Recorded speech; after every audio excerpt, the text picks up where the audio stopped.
folks? Y'all doing okay this morning? It's a couple of things. Let's see. I just want to make sure that we're up to date on where we are. Uh, we have an exam coming up on the 20th of November, but that seems like it's far away. But we have, you know, what's that called? Thanksgiving break. Well, no, that's before Thanksgiving break, so it's not that. It's a few weeks away. So I guess that's what 2 weeks from Friday, or is that 3 weeks from Friday? That'll be 3 weeks from Friday. We'll have our next exam. That exam will have a take-home component to it uh, related to equilibrium. It's stuff that we've done before, but it's going to be sort of more of a preview of what you engineering majors will see in your statics and your dynamics classes in a couple of years. We don't offer those courses here, but when you go to wherever it is that you go, you'll have those courses. You had a good break? Yeah, yeah. All right. Well, let's see. We're going to wrap up chapter 7 today, and then we'll move into chapter 8. Let's just sort of jump back in. Let's try this problem number 15. This is on page 332 from an old test. I'm just going to remind you what we have for our equation so far. We've sort of seen all the kinematic stuff again.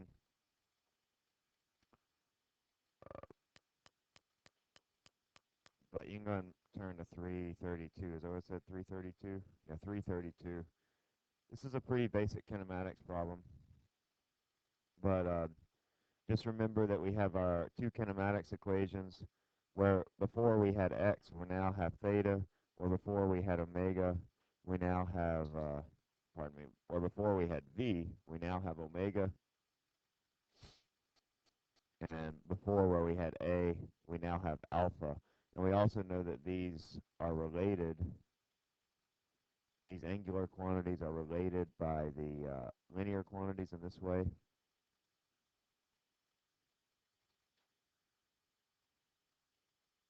And remember, this acceleration is a tangential acceleration.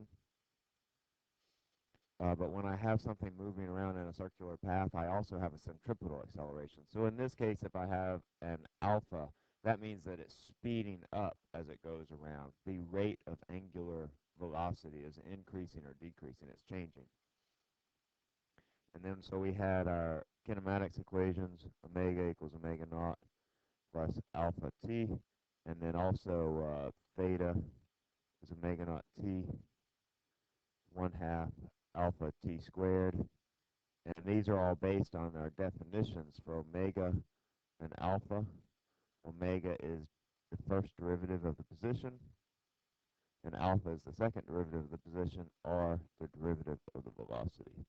So that's sort of what we've seen before up till now. Let's just try this problem. I think this was taken from your homework. I have this propeller, starts from rest and begins to rate counterclockwise with a constant angular acceleration of 2 radians per second squared. Hey, dude.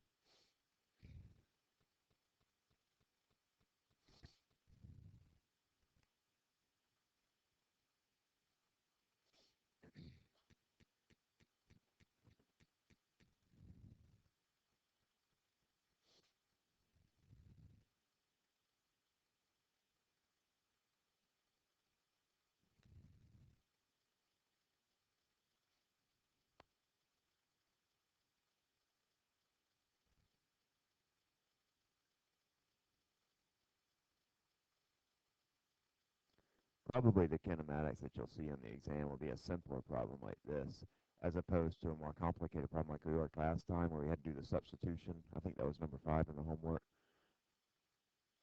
just because we'll have a lot of other more difficult material in this exam.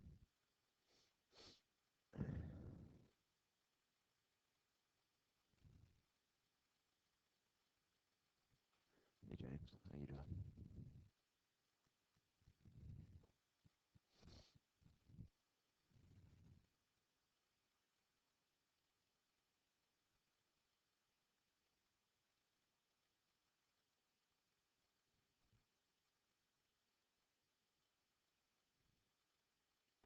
Also, one other equation I forgot to give you is our centripetal acceleration, AR, is v squared over r. Or you can say that it's omega squared r. Remember, this is different from this, not the same as that acceleration.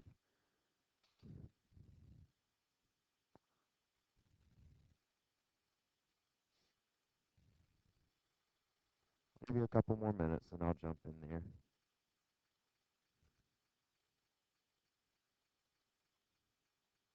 Keep working on that. I'll be right back, okay?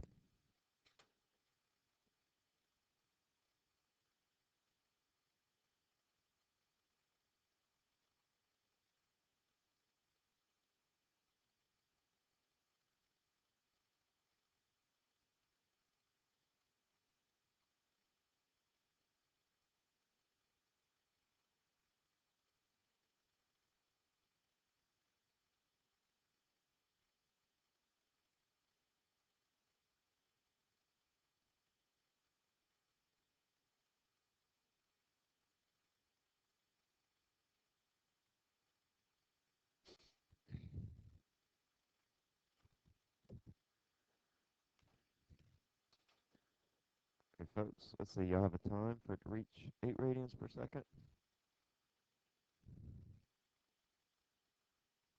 Means, do you have the time? 4 seconds. Y'all agree with 4 seconds? That sound right to you? All right, so we got t equal 4 seconds. Um, First, remember you need to write down everything that we know. Radius is 1.2 meters. It has an alpha of 2 radians per second squared. And notice, because it's counterclockwise, that alpha is going to be positive. It starts from rest as well. That's my omega naught. So if I want to know the time for it to reach an angular speed of 8 radians per second, that would be my omega. I would say omega equals omega naught plus alpha t. Omega is 8. That's this value right here. Omega naught is 0. That's from this right here. Plus alpha, which is plus 2 times t. And then I just solve for t. T is 8 divided by 2, which is 4 seconds. And then how many revolutions does it take? Let's get that for me. Megan, you got the number of revolutions? No? Zane, you got it? No? Anybody? It's got it. Ainsley, you got the number of revolutions? What you got? 2.5. All right, so 2.5 revolutions. That seem right to you? Agree? No? Okay, well, I want to know the number of revolutions, so I have to calculate for which variable. All right, I'm looking for theta, right? So I just say theta equals omega naught t plus 1/2 t, 1/2 alpha t squared, and I solve for theta. But remembering that my theta is going to come up in radians. Let's see, omega naught is 0, so that term goes away. 1/2 of alpha, which was plus 2. And then I use this time because that's the time that it takes to get up to this speed, 4 seconds squared. That's going to be 16 radians. And then I have to convert this to revolutions. In 1 revolution, there are 2 pi radians. That's 16 divided by 2 pi, which is 2.5 revolutions. That sounds right to me. The linear speed of the tip at 8 radians per second. Linear speed is omega times r. That's 8 radians per second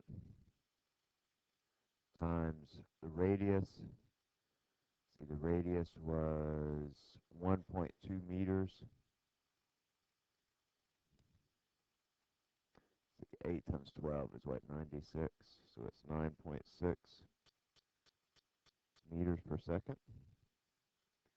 And then the linear acceleration. How do I find the linear acceleration? I'm sorry, what? Right, I just say the linear, or you could also think of this as the tangential, is alpha times r, which is, gosh, what was our alpha? It was plus 2, right? So plus 2 radians per second squared times r, which is 1.2, that's 2.4. And then the centripetal acceleration, a couple ways I could do this. I could say AR equals v squared over r. And then I would need to find out what v is, doing omega times r, or maybe more simply, I'll skip that step. I know that AR is also omega squared r, which we just find by substituting omega r for v. Omega was 8. That's 8 radians per second squared times r, which is 1.2. Oh gosh, what is that, y'all? What'd y'all get for that one? What is it? Okay, 77. Does that sound right? 77 meters per second squared. Thanks, Lazarus. All right, so that's our centripetal acceleration. Notice that I have two different accelerations here. I have this tangential acceleration. Remember, this thing is speeding up, so it's going faster and faster around. So that's what this value describes. And this is our centripetal acceleration. This describes the acceleration that's changing the direction of the object. So this times the mass would be the centripetal force that's causing that object to move around in a circular path. Okay? Good basic kinematics problem. You have several others in your homework. I would go through your homework and make sure that you master that. There is one other type of problem that you might see, which we've seen before. So it's not even in your homework, but let's see if I can find an example of that to show you from the old exams. Let's see.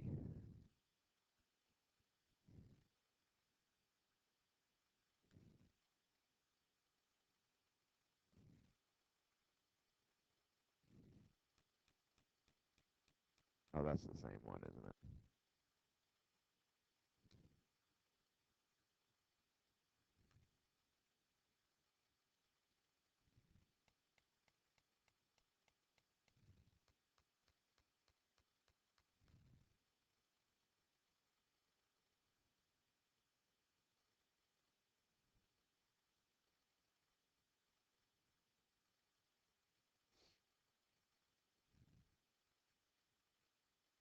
No, I'm not seeing one. Let me just show you.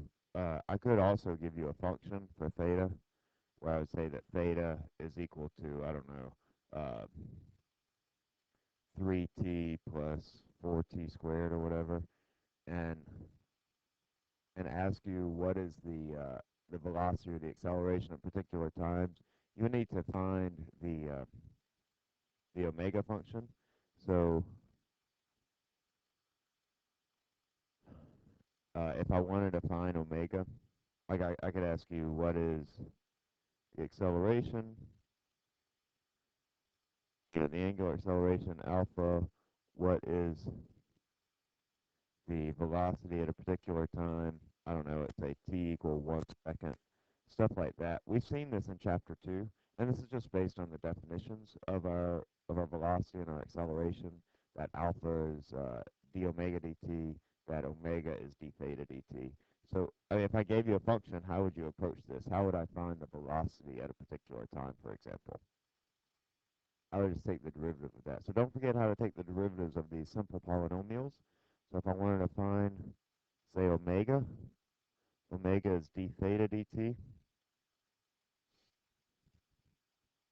And to find the derivative of this function, remember for a polynomial, you take the exponent, multiply it times the coefficient, and then, so this would be 1 times 3 times t to the 1 minus 1. You deduct 1 from the exponent. So to find omega, it would be 3 plus what? 8t, right? And then if I wanted to find alpha, it's a d omega dt. So what's the derivative of 3? How does 3 change with time? Right, 0. It doesn't change, so the derivative is 0 plus derivative 8. Right. So this is my angular acceleration. This is my angular velocity at particular times. So for example, at t equal 1 second, this would be 3 plus 8 times 1, which is 11. 11 radians per second. This is radians per second squared. So you could see a problem like that as well. It's not in the homework because it's really just like what we did in chapter 2, uh, except instead of having x, we now have theta. Instead of having v, we now have omega. Yeah, Cody?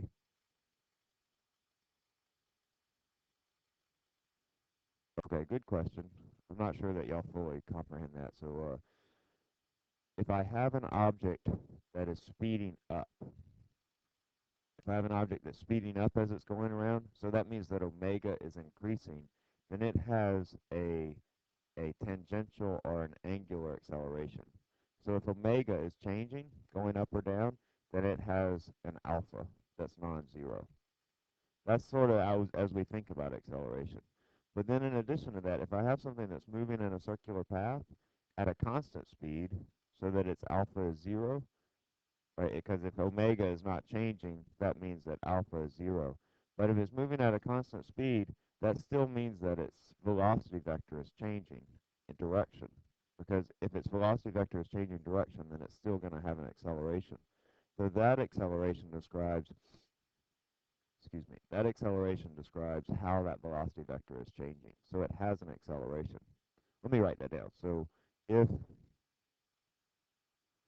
omega is constant, that means alpha equals zero. However, the velocity vector is still changing direction.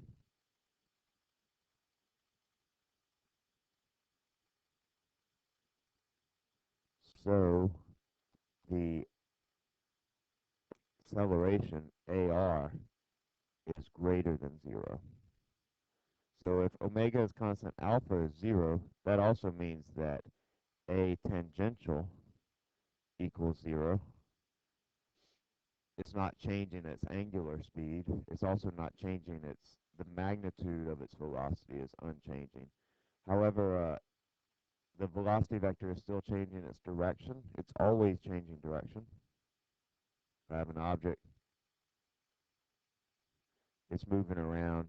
The velocity vector, he is here, but over here, for example, the velocity vector is there. So that velocity vector is still always changing. It's not changing magnitude, it's only changing direction. Because it's changing direction, that means that it has a non-zero acceleration. It has some acceleration because it has to be in order to be changing that velocity vector. And that force, we sort of talked about this a little bit last time, but if I have an object that's moving around in a circular path, like in this case, I have a force that's acting on it, which is the force due to the string. And that's our centripetal force, which causes that centripetal acceleration. Okay? Does that help a little bit? All right, so again, so if omega is constant, that means alpha is zero, right? If I have something that's moving around at a constant rate, that means that my alpha, my angular acceleration, is zero because omega is not changing. If alpha is zero, that means that our tangential acceleration is also zero. Remember, this is equal to uh, alpha times r. So if alpha is zero, that means that the tangential acceleration is also zero. However, if I have this thing moving in a circular path, and this only occurs for things moving in a circular path, its velocity vector is always changing because I have a force that's causing it to change direction. And that force, by Newton's second law, will always cause an acceleration. Now, we don't see that acceleration here because alpha is zero, because it's not changing linear speed, it's only changing the direction of its velocity. And so we have this extra acceleration, which is our centripetal acceleration, which is AR. Now, at any given point, our total acceleration will equal to the sum of our tangential acceleration plus our centripetal acceleration. These are two separate accelerations that are occurring. So, for example, at this point, I have a tangential acceleration that's in that direction, and I have a centripetal acceleration that's in that direction. I have two separate things. Now, often if we're dealing with centripetal forces, we don't have this. Right? You only see this come up in, say, kinematics problems when alpha is not zero. But usually when we're dealing with centripetal forces, we just don't have this at all because we say that it's moving at a constant speed, but we still have a centripetal force that's at work. It's sort of a hard idea to deal with, but I have these two separate accelerations, one of which is caused by a force that's pulling it towards the center of the circle, and the other that's a force that's acting tangentially to the circle. Uh, so like if I have this chair and I want to speed it up, I want to spin it around and speed it up. In order to cause it to accelerate in an angular direction, in order to cause it to speed up, I have to apply a force that's tangential to the circle. And that's what causes that alpha, that A tan, that tangential acceleration. Up a little bit, Cody? It's sort of a difficult idea, and I remember when I first encountered it, it was sort of difficult for me to think about it as well. But I have two different forces. I have a centripetal force that's causing it to move in a circular path, and then I have this tangential force that's causing the alpha to be non-zero. Can I take this, William? All right, let's see. I think that, let's see where we left off last time. We might be at some of the quicker questions.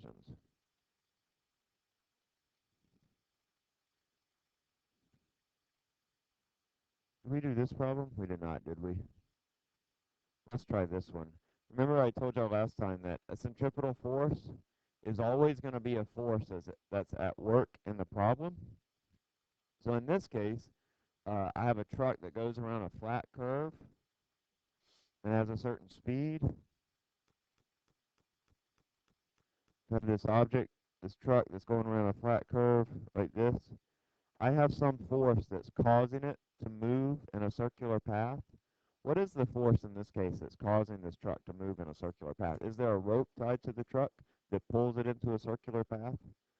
No, is there some like wall, like on that ride that you ride at the fireman's fair or whatever, that pushes it into a circular path? Now, what's the force that causes it to move in a circular path? Right, so I have a frictional force here that causes it to move in a circular path. So here, by frictional force, Fs, remember Fs was equal to mu times the normal force. Here, Fs is, or is equal to, the centripetal force, Fc, or Fr. Sorry, I've been using those interchangeably. Right, so here the truck can go around a flat curve with a radius of 120 meters at that maximum speed. Any speed above that, then the centripetal force will exceed the static frictional force. So I want to know what is the maximum speed it can go around a curve having a radius of 75 meters.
Because your first step on this is you'll need to find out what is the coefficient of static friction.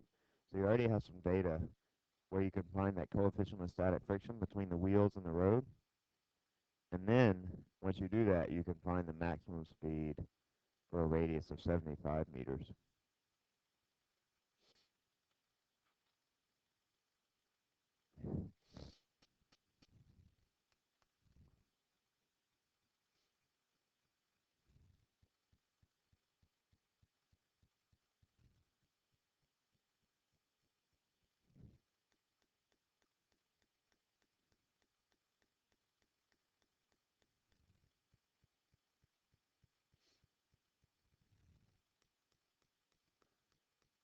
can also eliminate some answers here. If I think about my two curves, I have two scenarios. In the first scenario, I have a radius of 120 meters. So that curve is going to be like this. It'll have a radius of 120 meters. And the next one is going to have a radius of 75 meters. So um, I'll exaggerate this a little bit. But your curve is going to look like this. It'll have a radius that's smaller of 75 meters. Over here, the maximum speed is 25 meters per second. So now I want to know, what is the speed over here? Do you think the maximum speed will be bigger or smaller on this sharper curve? It's going to need to be smaller. So that gets rid of a couple of answers. Gets rid of B and D. A lot of you already have A or C, but we can eliminate B and D just by that reasoning, that the speed can't go up. The speed is going to go down. All right, I'm going to stop at 4:45. Just guess if you're not sure.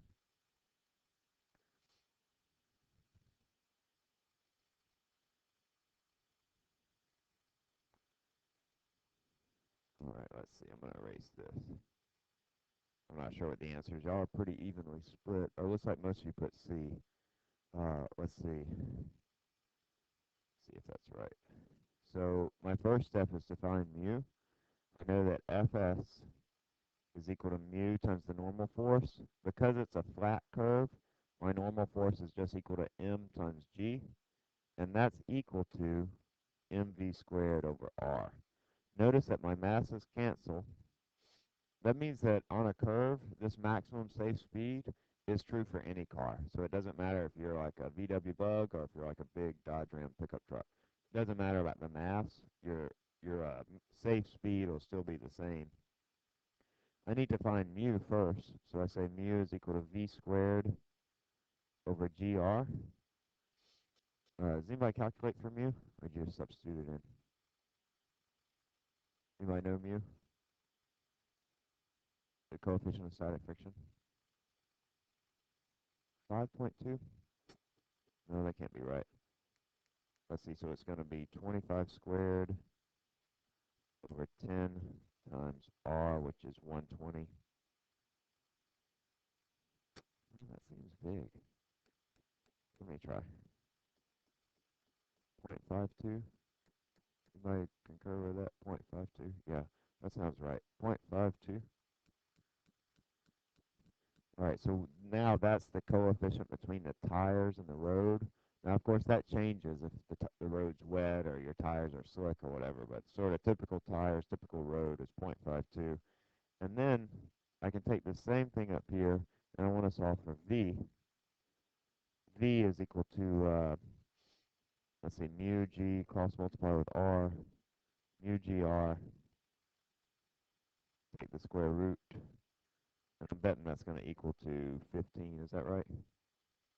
That's the square root of 0.52 times 10 times my new radius, which is 75. 15 is 20.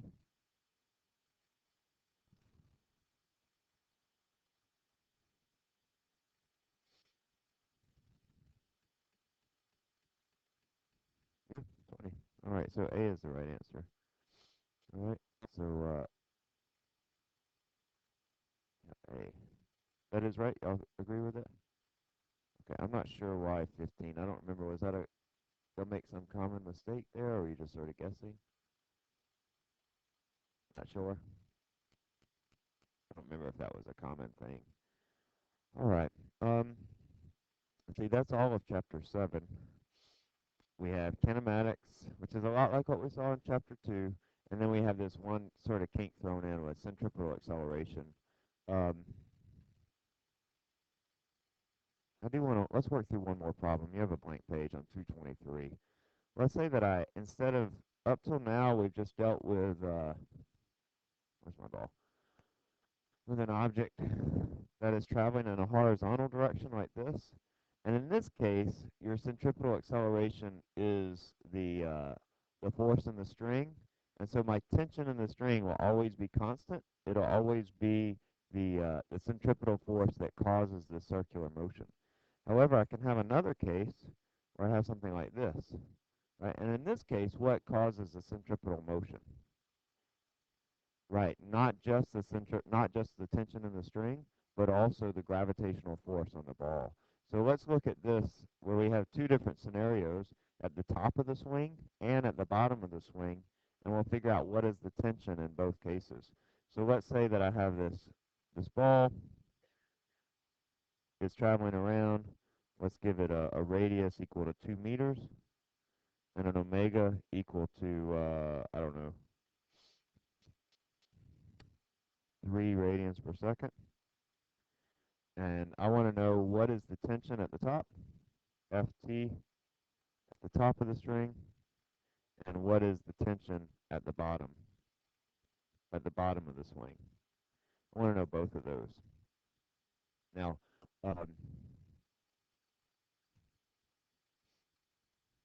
let's see, I don't think I need our mass, do we?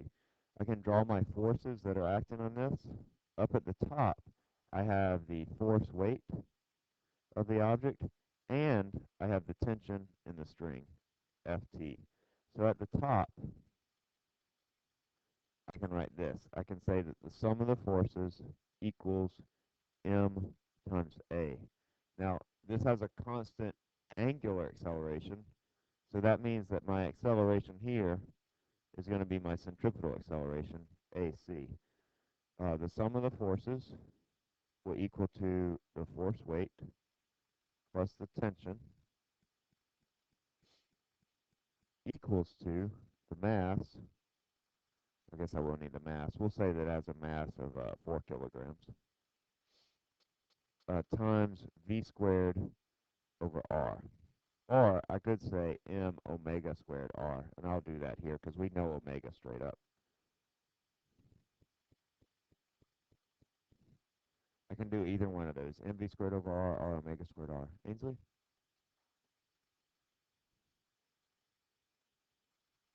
It is a negative value, but I just left it off here for just because I can put a negative here, and you're right, I should.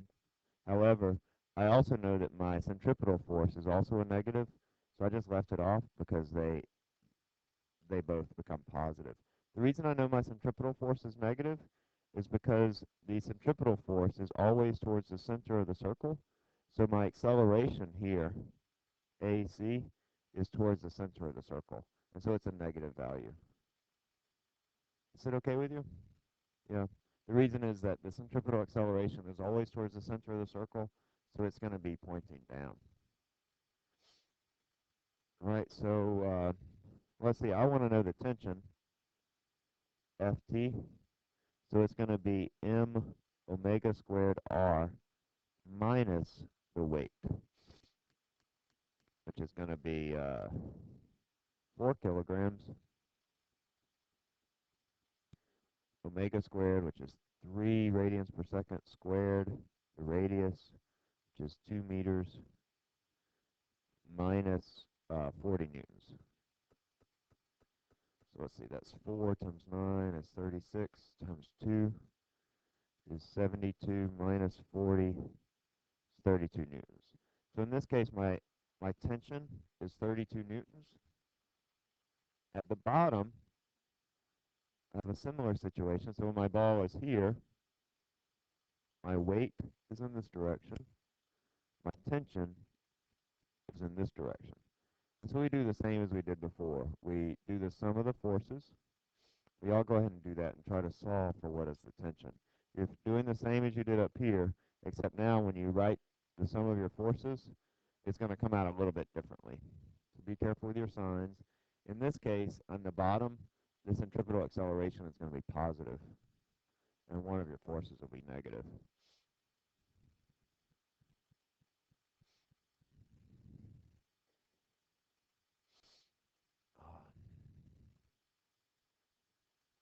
Maybe you'll tell me right off what is the tension. Can you tell me the tension right off without really going through it? It's going to be 112, right? Because the only way your calculation is going to change is because now, instead of having this uh, as a negative, you'll have this as a positive here. Is that right? Well, I'll go ahead and continue on. I'll show you in just a second. That's not exactly right.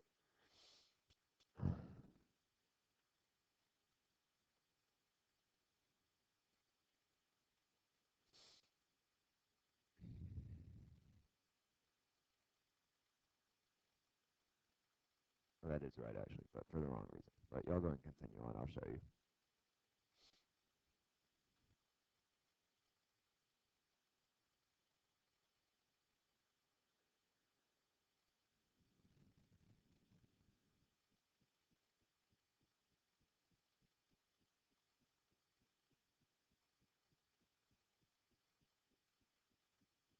So I'm going to continue here at the bottom.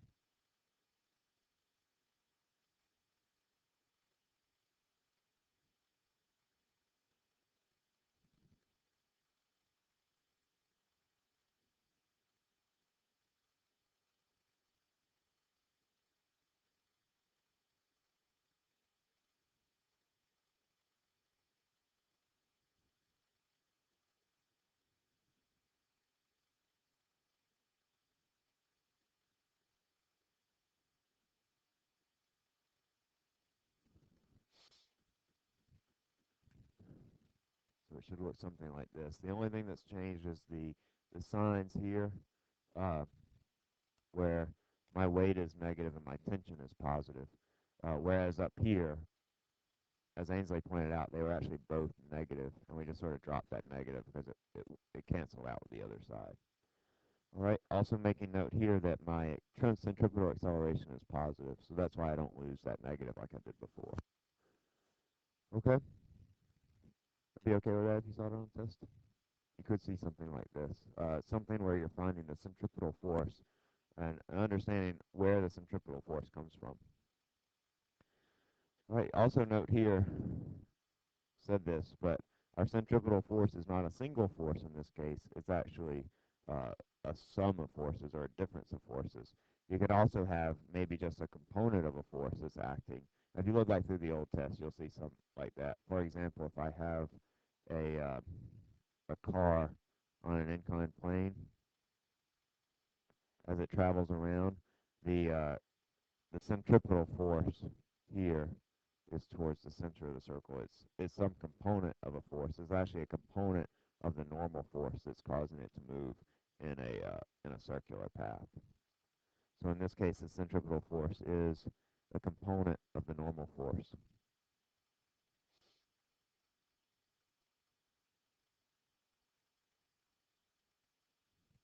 I think we'll see that in the concept test. All right, let's look at those concept tests. And have we started them at all yet for chapter 7? We haven't started them. It's not that long, so let's do that.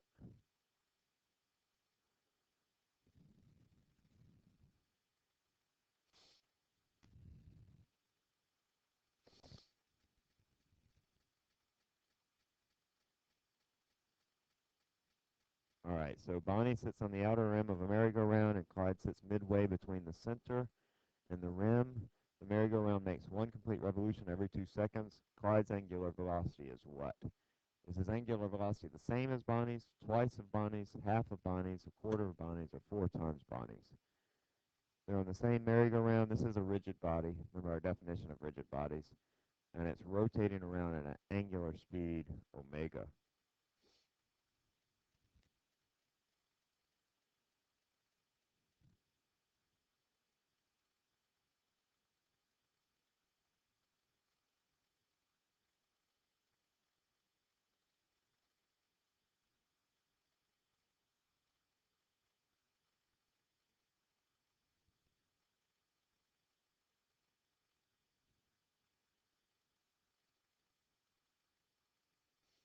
All right, I'll stop at 105. 105. Guess if you're not sure.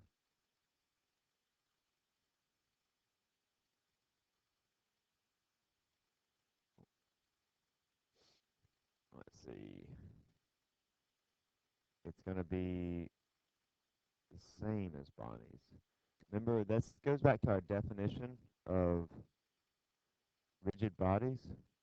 In a rigid body, every part of that rigid body has the same angular speed. So in this case, if she's going around at 2 revolutions per second, or 1 revolution every 2 seconds, that's 0.5 revolutions per second, then he's also going around at 0.5 revolutions per second.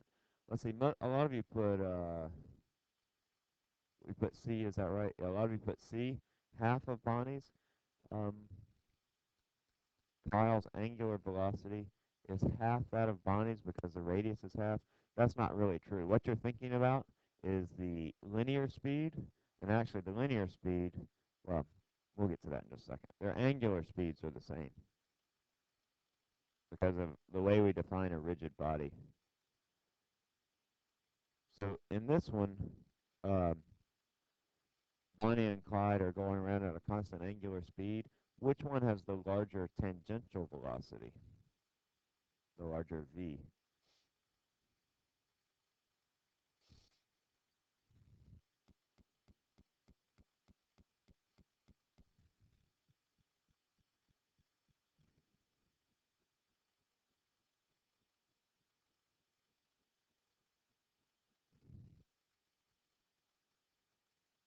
Right, I'll stop at 40 seconds. 40.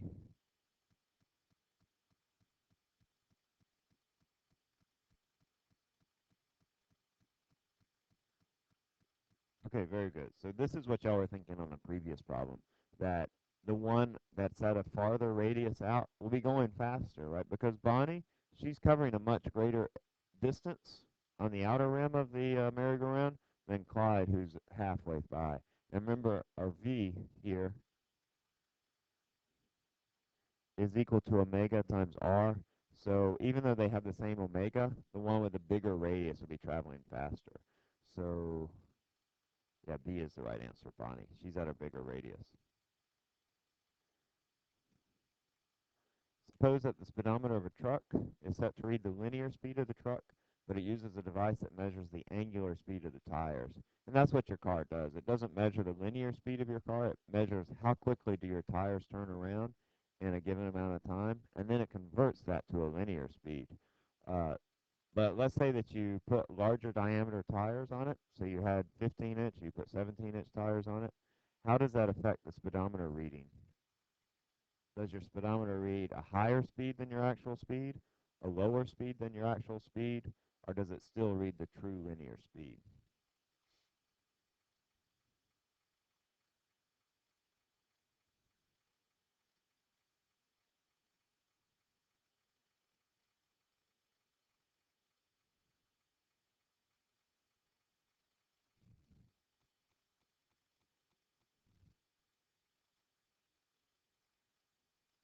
All right, I'll stop at 105. 105.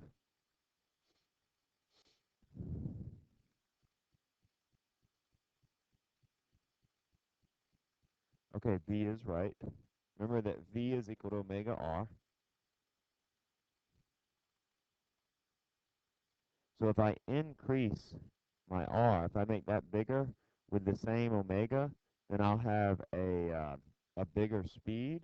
So when I put these bigger tires on and my tires go around at say 3 revolutions per second, that means I'm going to be going faster than I did at 3 revolutions per second with the smaller tires.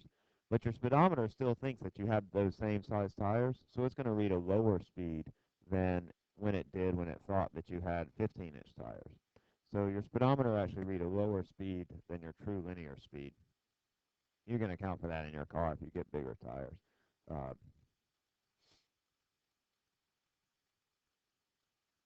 an object at rest begins to rotate with a constant angular acceleration. If this object rotates through an angle theta in time t, through what angle did it rotate in time half t?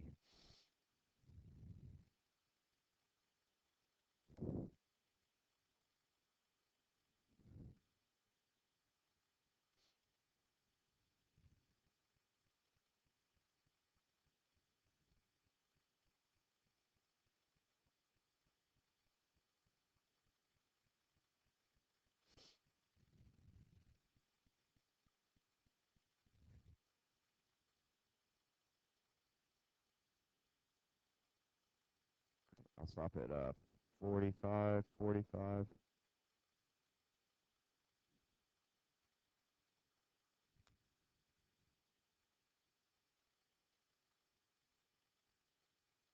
looks like we're all over the board here. Maybe B is the right answer. You'll certainly see some of these type questions. Make sure that you're up on top of them. When I'm looking at the angle theta, remember my theta is equal to omega naught t plus 1/2 alpha t squared. Um, it says that it's initially at rest. That means that this term goes away. So I'm just looking at theta equals 1/2 alpha t squared. It has a constant angular acceleration, so this is remaining constant. If I change t by a factor of 1/2, how does that change theta? Well, since t is squared, it changes it by 1/2 squared or 1/4 theta. So B is the right answer. You'll certainly see some questions like that on the next test, where I ask you if you change one of the variables, how does that affect the other variable? So work with that a little practice. If you look back at the old test, you'll see some similar questions. Okay, here's a similar one. An object begins at rest, rotates with a constant angular acceleration. If this object has angular velocity omega at t, what is the angular velocity at time half t? How is omega related to the time t? What is that relationship? Is it a quadratic, linear, something else?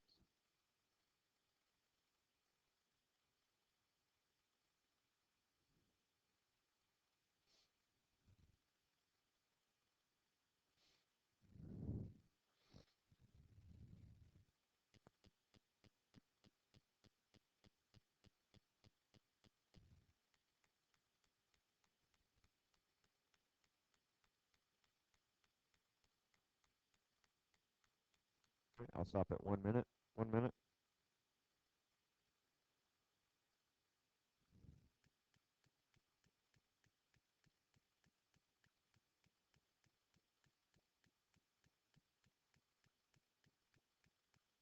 Okay, A is right. Um, if I have omega equals omega naught plus alpha t, omega naught is 0 because it says uh, it's at rest initially. So if I have t, that means I have omega at time half t. It's a linear relationship. So whatever I do to t, I also do to omega. So then A is the right answer here.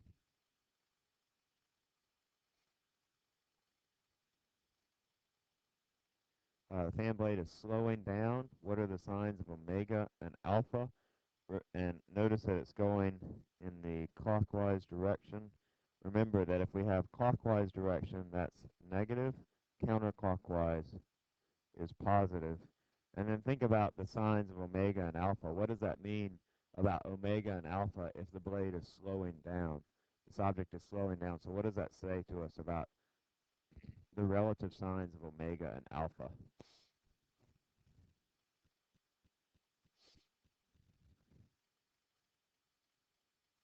What's that?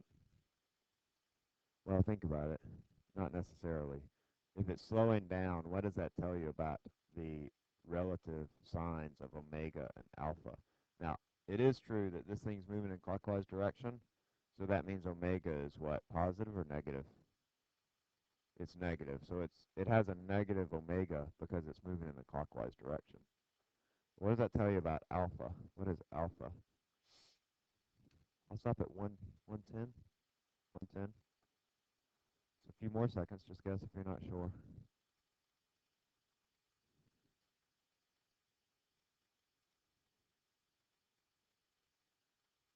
Okay, B is right. Remember we talked about in chapter 2 how if your velocity and acceleration are in the same direction, it's speeding up. If they're in opposite directions, it's slowing down. The same holds here. Omega is negative, and it's slowing down. That means that alpha is positive. So if we want to think about directions in this way, it's not really entirely correct to think about it this way, but if we want to think about it, omega is in this direction, then alpha, which is slowing down, is in that direction. Again, that's not really correct. If we really want to think about the directions correctly, we'd do the right-hand rule. Omega would be into the page. Alpha would be out of the page. Remember our right-hand rule? Let your fingers wrap around the direction of the motion. Our omega is into the page. a thumb points into the page, that means that alpha is going to be anti-parallel or in the opposite direction of omega. So alpha will actually be out of the page. So omega, they draw it into the page like this. Alpha would be out of the page like that. Those would be the directions of those vectors. We know that they're opposite because it's slowing down.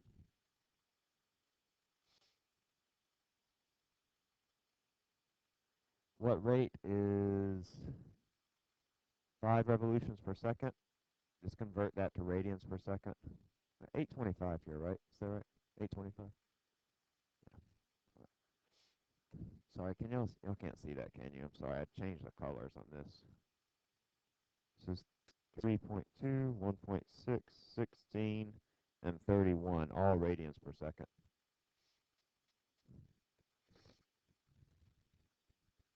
Try not using your calculator. You know what a revolution is in radians, right? If I have 5 revolutions per second, how many radians per second is that?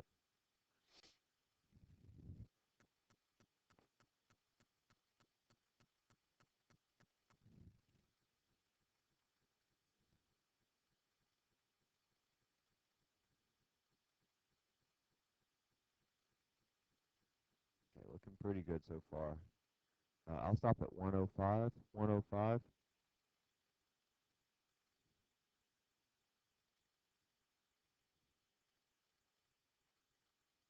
Okay, good.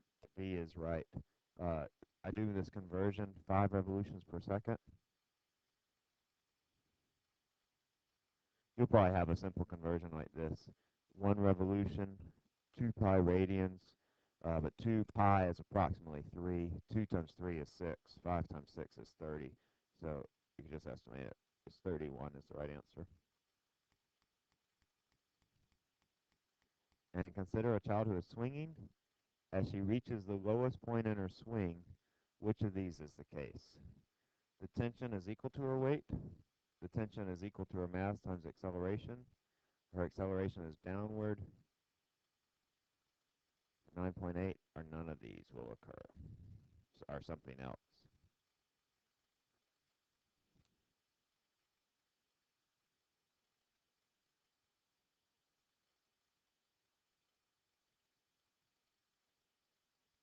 Not sure I like this question actually. Let's put D. I think it might be marked D, but I'll describe in just a second. Or just put D for this answer. I have D. I'll stop at 48.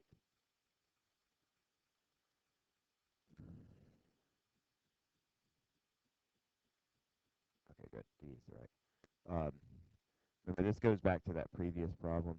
Oh, sorry, it looks like I did put that. But the tension is actually equal to a sum of both the weight and the centripetal force, right? Like the problem we worked previously. So D is the right answer. None of these are correct. None of these say that. And I think this is the last one. A rigid object is rotating with an angular speed that's negative. The angular velocity and the angular acceleration are anti-parallel. They're in opposite directions. The angular speed of the object is what?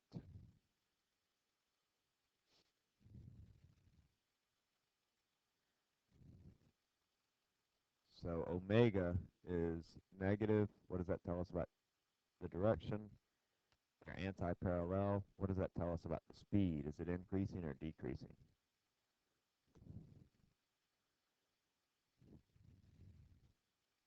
Can y'all read it okay? Most of you have it in front of you, right?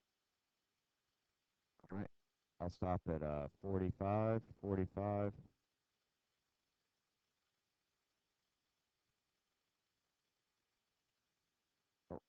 Let's see. Omega being negative, that means it's clockwise or counterclockwise? Clockwise. So omega is clockwise, and they're anti-parallel. That means it's slowing down. So B is the right answer. They're clockwise because omega is negative. It's decreasing because they're anti-parallel in opposite directions. All right, y'all have a great day. Sorry for keeping you a little long.